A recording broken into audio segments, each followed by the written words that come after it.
여러분, 안녕하세요.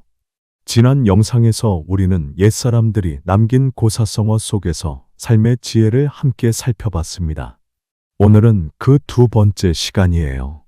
짧지만 깊은 의미를 담은 고사성어들은 때로는 실패에서 배우는 지혜를, 때로는 욕심을 경계하는 깨달음을 우리에게 전해줍니다. 지금부터 동서고금을 관통하는 10가지 고사성어를 통해 삶을 더 단단하게 만드는 지혜와 교훈을 함께 나눠보겠습니다. 여러분, 오늘은 조금 재미있는 고사성어 하나를 소개해드리겠습니다. 바로 사족이에요. 뜻은 간단합니다. 쓸데없는 걸 덧붙여 일을 망친다 는 뜻이죠. 이 이야기는 중국 전국시대 초나라에서 시작됩니다. 어느 날 사람들이 제사를 지내고 술 한 병을 상으로 받았는데 이게 애매한 겁니다. 여러 명이 나눠 마시자니 부족하고 한 사람이 마시자니 또 많았던 거예요. 그래서 다 같이 방법을 생각하다가 이런 제안을 합니다. 좋아, 땅바닥에 뱀을 그려서 가장 빨리 완성하는 사람이 술을 가져가자. 게임이 시작됐습니다. 다들 바닥에 열심히 뱀을 그리기 시작했죠. 그런데 그중 한 사람이 남들보다 훨씬 빨리 완성해버렸습니다. 그는 속으로 생각했어요. 후후, 내가 제일 빨랐네. 술은 내 거다. 그런데 문제는 여기서 생겼습니다. 술잔을 들고 마시면 됐는데 괜히 자랑하고 싶은 마음이 생긴 거예요. 시간이 남네. 그럼 내가 특별히 뱀의 발도 좀 그려주지 뭐. 그 순간 다른 사람이 뱀을 완성하고는 이렇게 말합니다. 뱀에게 원래 발이 어디 있어? 내가 그린 건 뱀이 아니잖아. 결국 술은 두 번째로 완성한 사람이 가져가고 처음에 끝낸 사람은 바보가 되어버렸습니다. 이때부터 사족, 즉 뱀의 발이라는 말이 생겨난 거죠. 이 이야기는 중국 고전 전국책과 설원에 기록되어 있습니다. 거기에 이런 구절이 있어요. 뱀에게 본래 발이 없는데 그대가 어찌 발을 그리려 하느냐. 한마디로 괜히 덧붙이다 망친다는 걸 풍자한 표현입니다. 우리말 속담으로 치면 과유불급 지나친 건 모자란만 못하다 와 같은 의미예요. 생각해보면 이런 사족 같은 일은 역사에도 그리고 일상에도 참 많습니다. 예를 들어 어떤 장수가 전쟁에서 큰 공을 세웠는데 보고할 때 굳이 자기 공을 과장하다가 오히려 왕의 미움을 사서 화를 입은 경우가 있었죠. 필요 없는 한마디가 화근이 된 겁니다. 또 기업에서 이미 잘 나가는 제품이 있는데 괜히 기능을 이것저것 덧붙이다가 사용성이 떨어져서 소비자들에게 외면받는 경우도 많습니다. 일상에서도 비슷해요. 시험 답안을 이미 잘 써놓고 괜히 더 쓰다가 틀리는 경우, 발표에서 이미 청중이 다 고개를 끄덕이는데 한마디 더 하다가 논란을 만드는 경우 말이죠. 이게 다 현대판 사족이에요. 그럼 우리가 이 이야기에서 배워야 할 점은 뭘까요? 첫째, 완벽에 불필요한 장식은 독이 된다는 겁니다. 이미 충분하면 거기서 멈출 줄 알아야 합니다. 둘째, 절제의 지혜예요. 필요 이상을 욕심내지 않고 본질만 남기는 게 진짜 현명한 태도입니다. 셋째, 집착이 아닌 집중입니다. 괜히 덧붙일 생각 말고 중요한 부분에 집중해야 성과를 제대로 얻을 수 있습니다. 여러분, 오늘의 고사성어 사족. 뱀은 발이 없어야 뱀입니다. 쓸데없는 한 획이 오히려 모든 걸 망칠 수 있다는 걸 잊지 마세요. 무언가를 마무리할 때 꼭 한번 스스로에게 물어보면 좋겠습니다. 이건 정말 필요한가? 아니면 그냥 욕심인가? 멈출 줄 아는 용기, 그게 바로 사족이 우리에게 주는 지혜입니다. 이번에는 조금 무섭지만 인간관계를 이해하는 데 중요한 지혜가 담긴 표현이에요. 바로 영린입니다. 영린은 한자로 거꾸로 박힌 비늘 이라는 뜻이에요. 전설에 따르면 용의 목 아래쪽에는 다른 비늘과는 반대로 난 한 장의 비늘이 있는데 이걸 누가 건드리면 용이 크게 화를 내며 그 즉시 사람을 죽여버린다고 합니다. 이 이야기는 중국 법가 사상가 한비자의 저서 한비자 설림편에 나와 있습니다. 거기서 이런 말이 등장해요. 임금에게는 용의 영린과 같은 것이 있다. 그것을 건드리면 분노하여 사람을 죽인다. 즉, 군주도 겉으로는 관대해 보일 수 있지만 절대 건드려서는 안 되는 부분이 하나 있다는 겁니다. 그리고 그걸 잘못 건드리면 무서운 화를 부른다는 뜻이지요. 사실 영린은 단지 군주에게만 있는 게 아닙니다. 모든 사람에게 하나쯤은 있습니다. 역사 속 살해 진시황은 천하를 통일했지만 누군가 자신을 비판하거나 불길한 징조를 이야기하면 절대 참지 못했습니다. 결국 분석행유 같은 혹독한 탄압으로 이어졌죠. 그의 영리는 바로 비판과 비난이었습니다. 우리 생활 속 살해 직장 상사도 그렇습니다. 평소에는 괜찮아 보이지만 보고 방식이나 특정 주제를 건드리면 갑자기 폭발하는 경우 있죠. 그게 바로 그 사람의 영린이에요. 친구나 가족 관계에서도 마찬가지입니다. 그 얘기만큼은 꺼내면 안 된다 하는 부분이 있는데 농담이라도 건드리면 관계가 멀어지기도 합니다. 그렇다면 영린이 주는 교훈은 뭘까요? 타인의 약점을 존중하라. 누구에게나 절대 건드리면 안 되는 민감한 부분이 있습니다. 상대의 금기를 존중하는 게 관계를 오래 지키는 비결입니다. 나 자신의 영린을 다스려라. 반대로 나에게도 영린이 있습니다. 누가 그걸 건드렸다고 해서 무조건 폭발한다면 결국 손해보는 건 나 자신이에요. 감정을 다스리고 약점을 관리할 줄 아는 게 진짜 성숙한 태도입니다. 고사성어 영린, 이 표현은 단순히 남의 아픈 곳을 건드리지 마라 라는 충고를 넘어 타인을 존중하고 스스로를 다스리라는 깊은 지혜를 담고 있습니다. 앞서 본 사족이 쓸데없는 덧붙임을 경계하라는 교훈이었다면 이번 영린은 상대의 금기를 건드리지 말라, 그리고 내 감정도 다스려라는 메시지예요. 이번 고사성어는 영의계구 무이우후입니다. 여러분, 옛날 중국 전국시대는 강대국 진나라가 점점 세력을 넓혀가던 혼란기였습니다. 작은 나라들이 하나하나 무너져가자 제후들은 고민에 빠졌습니다. 진나라에 붙어서 살아남아야 하나, 아니면 끝까지 독립을 지켜야 하나. 그때 책사 소진 이 제후들을 모아놓고 이렇게 말합니다. 차라리 닭의 부리가 될지언정 소의 꼬리는 되지 마십시오. 닭의 부리는 작지만 자기 역할을 하죠.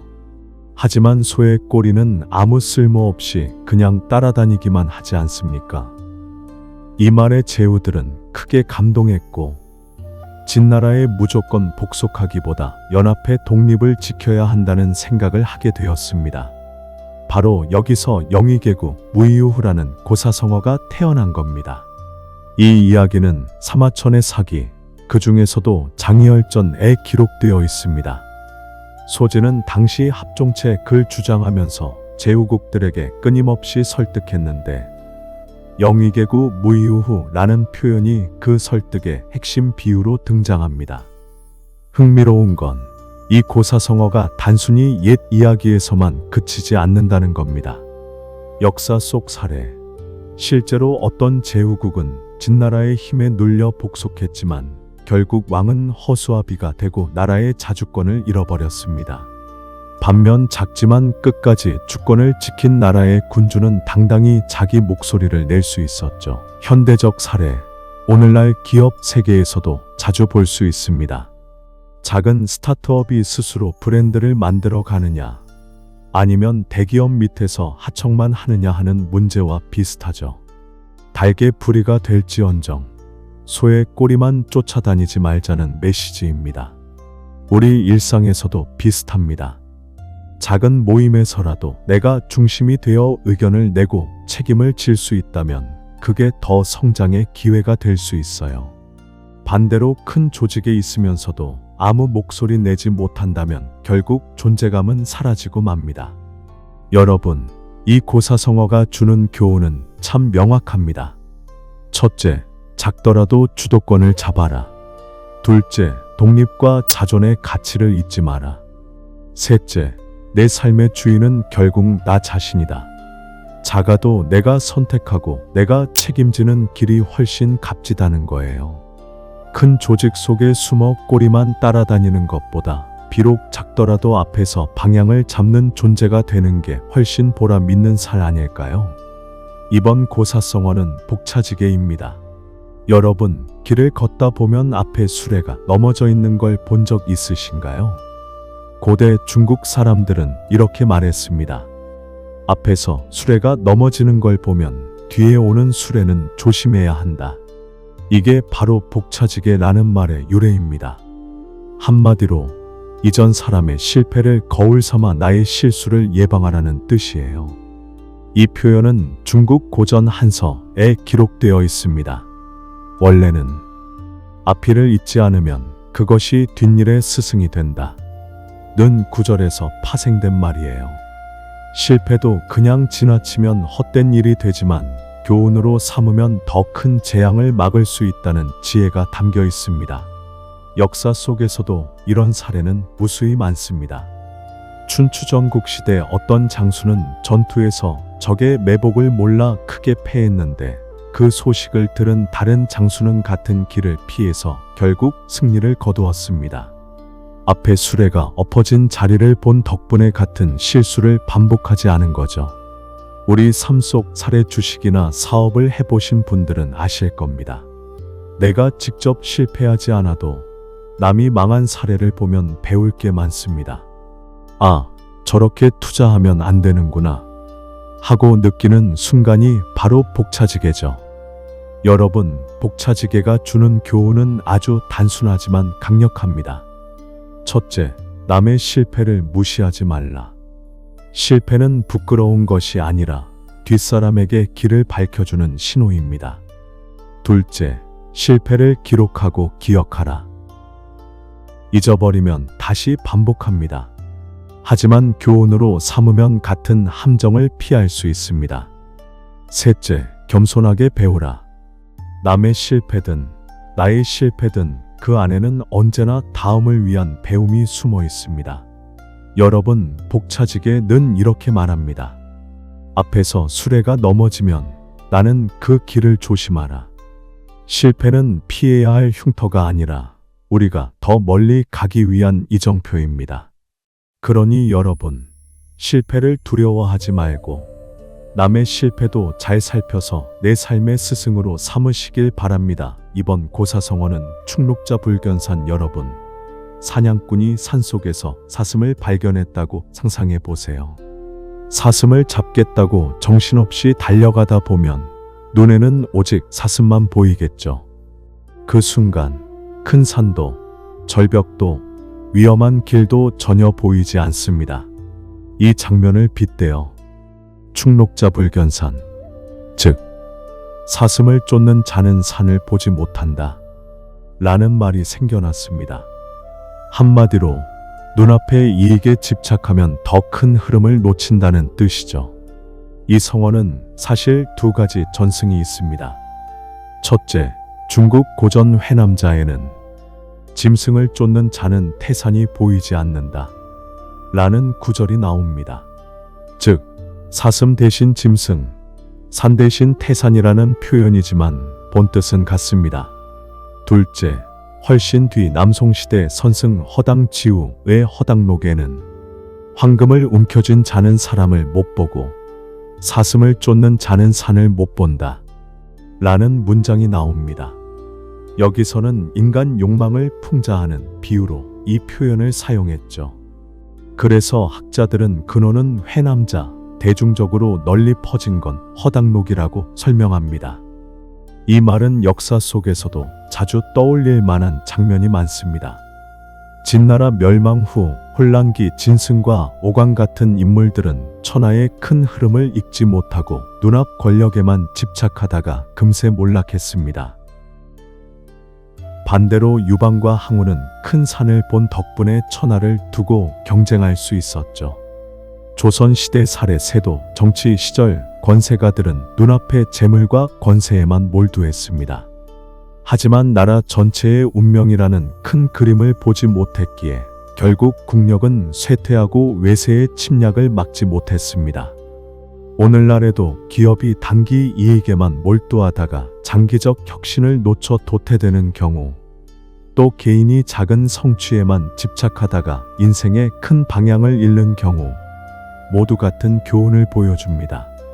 여러분, 이 성어가 주는 메시지는 단순합니다. 첫째, 눈앞의 이익이 전부는 아니다. 둘째, 멀리 보고 큰 그림을 읽어라. 셋째, 욕심을 내려놓을 때 비로소 전체가 보인다. 사슴만 보느라 산을 못 본다. 이 말은 우리 삶에도 그대로 적용됩니다. 작은 이익에 눈이 멀면 정작 더 큰 기회를 놓치게 되죠. 그러니 오늘 하루 잠시 멈추고 스스로에게 물어보면 좋겠습니다. 나는 지금 사슴만 쫓고 있는 건 아닐까? 큰 산을 보고 있는가? 이번 고사성어는 절성기지입니다. 여러분, 절성기지라는 말은 다소 역설적으로 들리죠. 성인을 끊고 지혜를 버리라니 보통은 성인처럼 되고 싶고 지혜를 얻고 싶어 하잖아요. 이 말은 도가 사상, 특히 노자의 철학에서 비롯된 표현입니다. 노자는 이렇게 말했어요. 성인과 지혜를 끊어야 백성이 이루어진다. 왜냐하면 지나친 성현의 가르침이나 억지로 꾸며낸 지혜가 오히려 사람을 속박하고 사회를 혼란스럽게 만든다고 보았기 때문입니다. 즉, 꾸밈없는 자연스러운 삶을 살라는 뜻이 담겨 있습니다. 이 구절은 노자 도덕경 제19장에 나옵니다. 원문은 이렇게 되어 있어요. 성인됨을 끊고 지혜를 버리면 백성이 100배나 더 이루어질 것이다. 도가의 핵심 사상, 무의자연을 잘 보여주는 구절입니다. 이 사상은 역사 속에서도 여러 흥미로운 장면과 연결됩니다. 진시황의 법과 통치. 진시황은 강력한 법과 제도를 내세웠지만 지나친 통제와 억지 지혜는 결국 백성의 원망을 샀습니다. 도가 사상가들은 이런 모습을 비판하면서 차라리 꾸며낸 지혜를 버려라 라고 강조했습니다. 은둔 지식인의 선택 후한 시대, 정치가 혼란스럽고 권모술수가 판칠 때 어떤 지식인들은 벼슬을 버리고 시골로 은둔의 자연 속에서 살았습니다. 세상의 억지 지혜와 권력 다툼을 거부한 것이죠. 오늘날 우리의 삶 속 사례, 우리가 살면서도 비슷한 경우가 있습니다. 끝없는 자기개발, 스펙 경쟁, 화려한 타이틀, 이런 것들이 오히려 삶을 피곤하게 만들 때가 있죠. 때로는 성현의 말, 이나 지식이라는 이름 아래 불필요하게 강요되는 것들을 내려놓고 있는 그대로 살아가는 것이 더 큰 자유를 줍니다. 절성기지가 전하는 교훈은 이런 겁니다. 첫째, 지나친 지식과 규범은 오히려 삶을 얽매일 수 있다.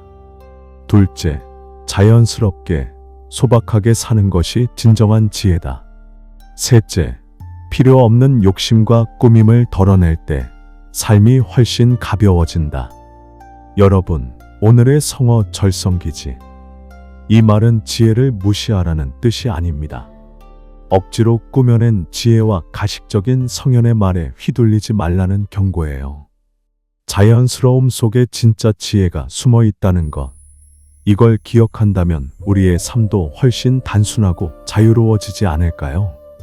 이번 고사서어는 효빈입니다. 여러분, 누군가를 따라 한다고 해서 항상 좋은 건 아닙니다. 겉모습만 흉내 내다가 웃음거리가 되는 경우도 있죠. 고대 중국 전국시대 월나라에 아주 아름다운 여인이 있었습니다. 이름은 서시라고 해요. 서시는 심장이 아파서 가끔 가슴을 움켜쥐고 얼굴을 찡그리곤 했습니다. 그런데 신기하게도 그 모습이 오히려 더욱 고와 보였다고 합니다. 그 모습을 본 이웃 마을의 한 평범한 여인이 아, 저렇게 하면 나도 예뻐 보이겠구나 라고 생각했어요. 그래서 일부러 얼굴을 찡그리며 걸어 다녔습니다. 하지만 그녀의 모습은 우스꽝스럽기만 했고 마을 사람들은 도리어 피했다고 합니다. 바로 여기서 나온 말이 효빈, 즉 찡그리는 걸 흉내낸다, 곧 무조건 남을 흉내내다 망친다는 뜻입니다. 이 이야기는 중국 고전 장자 외편 천지편에 기록되어 있습니다. 원문에 이렇게 나와요. 즉, 서씨는 병으로 가슴을 움켜쥐며 찡그렸는데 아름다워 보였다. 그러나 동네의 못생긴 여인이 그걸 따라 하니 도리어 추해졌다. 라는 내용입니다. 효빈 같은 사례는 지금도 흔합니다. 유행 따라잡기 연예인이나 유명인이 입은 옷, 했던 말투를 그대로 따라하지만 맥락이나 개성이 없으면 오히려 어색해 보이는 경우가 있죠. 지도자의 정책이나 제도를 그대로 모방했는데 상황이 다르다 보니 실패로 끝나는 경우도 많습니다. 단순히 따라한다고 성공하는 건 아니에요. 친구가 어떤 공부법으로 성적을 올렸다고 해서 무작정 흉내내지만 자기한테는 맞지 않아 오히려 성적이 떨어지는 경우도 비슷한 예입니다. 효빈이 주는 교훈은 아주 분명합니다. 첫째, 남을 무조건 따라하지 말라. 둘째, 흉내보다 중요한 건 자기만의 장점과 방식이다. 셋째, 본질을 보지 못하고 겉모습만 따라하면 실패한다. 여러분, 오늘의 성어 효빈. 겉모습을 흉내내는 것만으로는 진짜 아름다움이나 성공을 얻을 수 없습니다. 내 상황과 본질을 먼저 이해하는 게 중요하죠. 그러니 혹시 지금 누군가를 무작정 따라하고 있지는 않은지 돌아보세요. 진짜 나에게 맞는 길을 찾는 것, 그것이 흉내와 진짜 차이를 만드는 포인트 아닐까요? 이번 고사성어는 파죽지세입니다. 여러분, 대나무를 쪼개 본 적 있으신가요? 한번 금이 가면 그 다음부터는 아주 쉽게 쭉쭉 갈라집니다. 처음만 뚫어내면 그 뒤는 힘들이지 않아도 술술 풀리는 거죠. 이 모습을 빗대어 나온 말이 바로 파죽지세입니다. 즉, 상대의 진영을 거침없이 무너뜨려 나가는 기세를 뜻합니다. 이 성어는 진나라의 명장 두해의 이야기에서 비롯됩니다. 진나라가 오나라를 정벌할 때 두해가 이렇게 말했습니다. 대나무를 쪼개는 건 처음에만 힘이 들 뿐이다. 첫 마디를 쪼개면 그 다음은 손쉽게 갈라지지 않느냐. 지금 우리가 오나라를 치는 것도 이와 같다. 이 말대로 진구는 파죽지세로 오나라를 무너뜨렸고 결국 삼국시대는 막을 내리게 됩니다. 이 장면이 진서에 기록되어 전해집니다. 역사 속에서도 우리 삶 속에서도 파죽지세 같은 순간이 많습니다. 군사 살해 몽골 제국의 정복 전쟁이 대표적입니다. 한번 승기를 잡으면 적국들이 줄줄이 무너졌죠. 현대적 살해 사업에서도 초기의 시장 진입만 성공하면 그 뒤로는 경쟁자들이 속수무책으로 무너지는 경우가 있습니다. 흐름과 기세를 잘 타는 게 얼마나 중요한지 보여줍니다. 파죽지세가 전하는 메시지는 단순합니다. 첫째, 시작이 가장 힘들다. 하지만 한번 돌파하면 그 다음은 훨씬 수월해진다. 둘째, 기세를 탈 때는 망설이지 말고 밀어붙여라. 흐름은 쉽게 오지 않기 때문입니다. 셋째, 준비된 자만이 기세를 살릴 수 있다. 기회가 와도 준비가 안 되면 이어갈 수 없어요. 여러분, 오늘의 성어 파죽지세. 대나무가 한번 금이 가면 쭉쭉 갈라지듯 세상 모든 일도 마찬가지입니다. 처음이 어렵지 그 다음은 기세를 타면 술술 풀립니다. 이번 고사성어는 지록이마입니다. 여러분, 눈에 뻔히 보이는 게 있는데도 누군가 억지로 이건 이거다 라고 우기면 난감하죠. 그런데 옛날에는 그걸 무력으로 강요해 사람들을 시험한 이야기가 있습니다. 진나라 말기 황관 조고가 황제의 권력을 틀어쥐고 있었습니다. 조고는 자기 권세가 얼마나 막강한지 시험해 보고 싶었어요. 그래서 어느 날 궁중에 사슴을 끌고 와서는 이렇게 말했습니다. 폐하, 제가 좋은 말을 구해왔습니다. 황제는 깜짝 놀라 말했죠. 이건 말이 아니라 사슴이 아닌가. 그때 조고는 신하들을 돌아보며 물었습니다. 여러분은 어떻게 생각하시오? 이게 말입니까? 사슴입니까? 권세가 두려웠던 신하들 중 일부는 억지로 말입니다. 라고 대답했고 솔직하게 사슴입니다. 라고 말한 신하들은 나중에 하나둘 숙청당했습니다. 이 사건에서 나온 말이 바로 지록이마, 즉 사슴을 가리켜 말이라 우기다, 곧 억지로 옳지 않은 것을 강요한다는 뜻이 되었습니다. 이 이야기는 사마천의 사기 진시황 봉기와 조고열전에 기록되어 있습니다. 역사적으로도 잘 알려진 조고의 전행 사례로 후대에는 권력자들이 진실을 왜곡하는 상징적인 고사로 쓰이게 되었습니다. 역사 속에서 지록이마 같은 사례는 수도 없이 많습니다. 권력, 정치, 독재 국가에서 이건 맞다 라고 지도자가 말하면 사실과 달라도 모두가 따라 외쳐야 했던 장면이 많죠. 반대하면 바로 숙청이니까요. 현대 사회 요즘도 권력이나 조직에서 아닌 걸 맞다고 우기는 경우가 종종 있습니다. 예를 들어 회사에서 분명 실패한 프로젝트인데도 위에서 이건 성공이다 라고 밀어붙이는 경우 직원들은 속으로 다 알면서도 고개를 끄덕여야만 하는 상황, 바로 지록이마죠. 지록이마가 전하는 교훈은 분명합니다. 첫째, 권력이 진실을 왜곡하면 사회 전체가 병든다. 둘째, 옳지 않은 것을 옳다고 말하는 건 결국 자신을 속이는 일이다.